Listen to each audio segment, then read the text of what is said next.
But I'm just gonna record and I'll share my screen one more time. All right. So again, I went to my perspective view. I made sure that I had my model turned on. I went to set view, isometric, right? You can pick between northeast, northwest, southeast, southwest. I went to northwest in this case. I turned all this stuff off, right? Here's my view. That command I used, make 2D, really important, make 2D. Right, I select the model that I want to draw or make a two-dimensional drawing of. I hit enter. It brings up this box. Now it's asking me, okay, I'm going to leave all of these as default, except I'm going to make sure that tangent, hidden, scene silhouette lines, and viewport rectangle lines are all checked on. And I'm going to hit OK. All right. It's going to go ahead and make the drawing for me. I'm going to be able to find that in my top view. It'll create a new set of layers called make 2D layers. There'll be visible layers and hidden layers and things like that. And so it'll create some more layers for me as it creates the line work for me. You can see here in top view. Okay, I'm going to make sure that this is flat in top view as if I'm looking down on it like a drawing on my desktop. And I'm going to go ahead and select all of this. File, pull down, export selected. Okay, very important. I'm going to name this.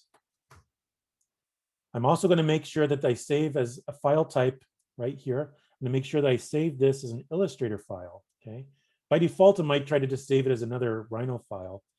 You can go down to the save as type, pull up this menu, and you can see there's a lot of different types of files you can export as. I'll pick the Adobe Illustrator AI file and hit save. It's going to bring up one more box. And again, I'm really only interested in the scale parts. By default, mine always goes to snapshot of current view, and I'm just going to hit preserve model scale. I'm going to say 8 feet will equal 1 inch. Okay, what that does is that that'll give me a 1/8 architectural scale in the drawing that it outputs and that I open up in Illustrator. So I'm going to hit it OK, and it's going to generate that file. All right, I'm recording it this time, so that's why I'm going through the steps. Okay, now I've opened up that file in Illustrator. And there's a couple of things here. One thing I'm going to do first off is I'm going to look for this document setup button up at the top. I'm going to click it.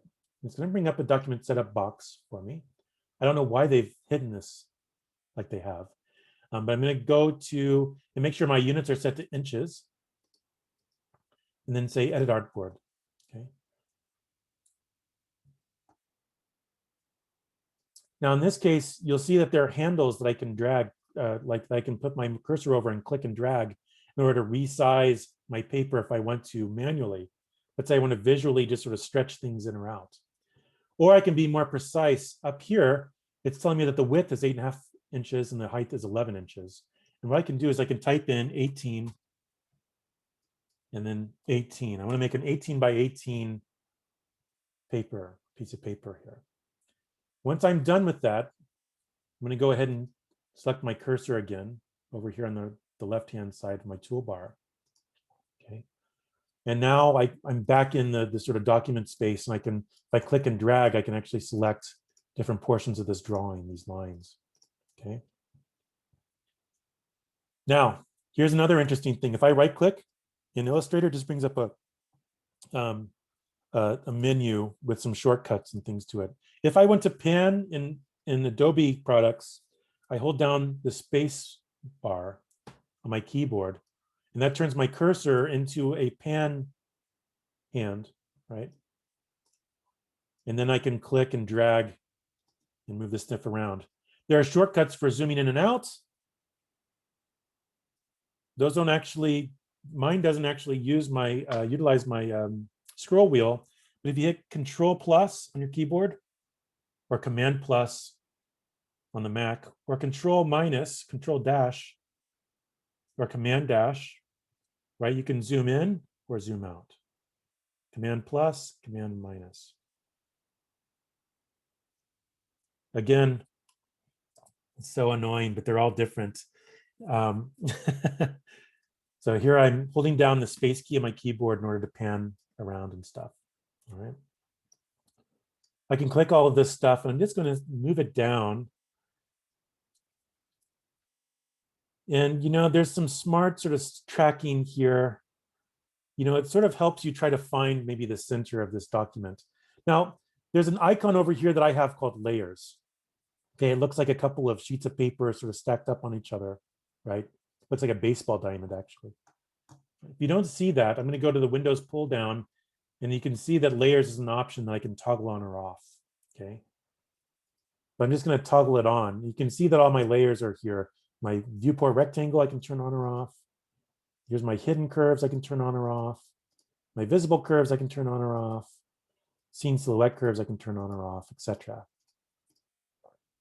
Right. I'm just going to turn the viewport rectangle off. I'm just going to zoom in. Right. I'm going to take a look at this stuff. I'm going to look at the hidden curves, right? And what you can see is I can hit the eyeball icon and I can turn layers on or off, right? They'll still be there. They're just hidden, right? If they're turned off. The ones that are turned on, you can see there's a box or a circle over here on the right. I can click that, and it selects all the objects on this particular layer, in this case, the hidden lines or hidden curves. Okay. Now I'm going to go to another tool over here on the right called stroke, right? That's the sort of Illustrator's name for lines and curves, stroke, right? And you can see that there's a couple of settings here. One is called weight, so the line weight. And I can adjust the line weight. I can make those things thinner, right? Or thicker, right? Oof, that's a little too thick, right? So let me go back to my layer. I'm going to look at this layer. I'm going to select all the objects in this layer by hitting this circle here. Okay. Go back to the stroke, and I'm going to change the weight down to like 0.5. And I can, again, it's already set to be a dashed line. I can also change how long the dashes are and how long the spaces or gaps are between the dashes here.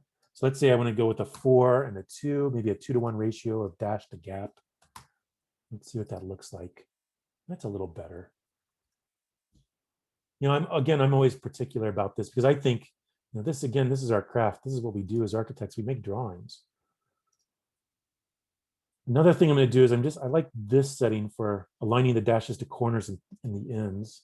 It's a little better. It makes those corners a little cleaner there, right? So now you see these things line up. Yeah, that's nice. All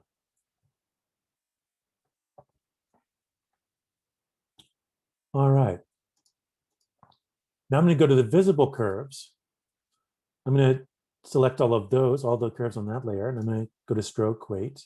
I'm going to adjust those down. I'll go down to maybe like 0.75 for those. For the hidden curves, I went to 0.5. For this one, I'm going to go to 0.75 maybe. Yeah. And now, last but not least, the scene silhouette. What that means is it's like this sort of the outline around the overall silhouette of the model here. Include so all the edges with air or space beyond them, right? And I'm just going to go ahead and select those. And common lines weight strategy for our drawings is we usually make those just a little darker, a little thicker. I'll go ahead and change those to 1. I'll go through here. It might take a minute or two, but I might have to go and audit this just a little bit. Sometimes it gets a little confused about what's a scene silhouette curve and what's not. But overall, that looks pretty good, right? And now I have a drawing ready to submit. Okay. I can save this as an Illustrator file by simply hitting save, right? Or Control S, Command S, right?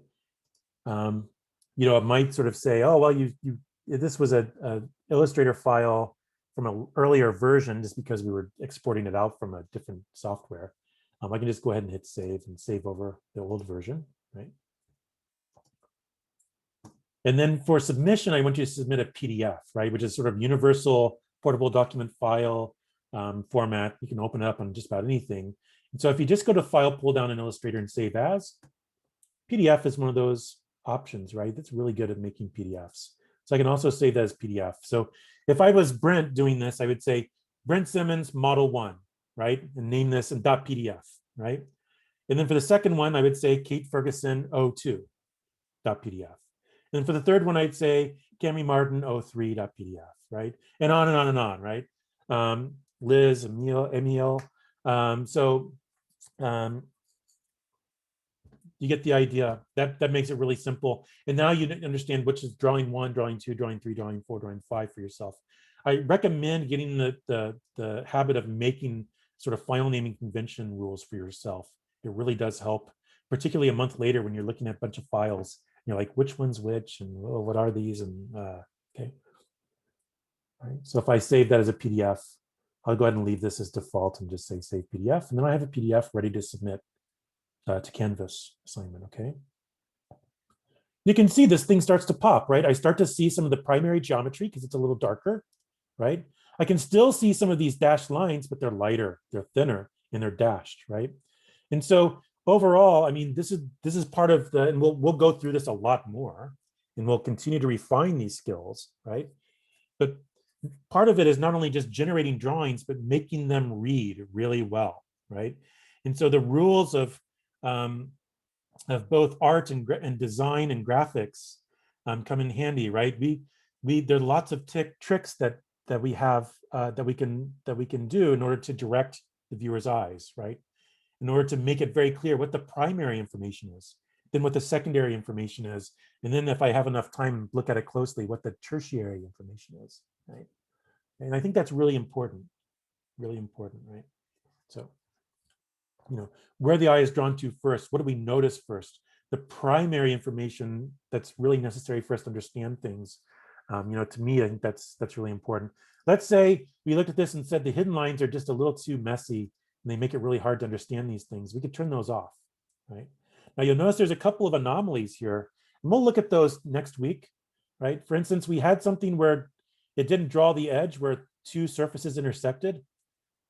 And if you're good at this, you could always just quickly draw these in Illustrator, right? And just add a couple of these if you notice that, right? I can always just go to make a line in Illustrator and really quickly just sort of audit my drawing, make sure things are right. Sometimes I have to do that after the fact. But there's a trick that we can use in Rhino in order to sort of compensate for some of those. I think there's another instance of that here, right? This sort of line just sort of stops and there's no edge. And then we can also see where things intersect here. And what we'd probably do is clean those up a little bit, right? To make them look like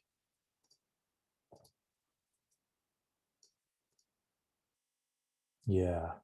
Mm-hmm.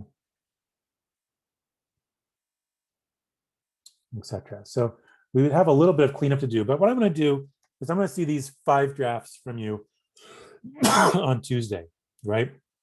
Again, you're going through this second process where you're taking the models, you're composing them, setting up the Axon, looking at the right vantage point that you want, making a 2-dimensional drawing of them, which Rhino does for you.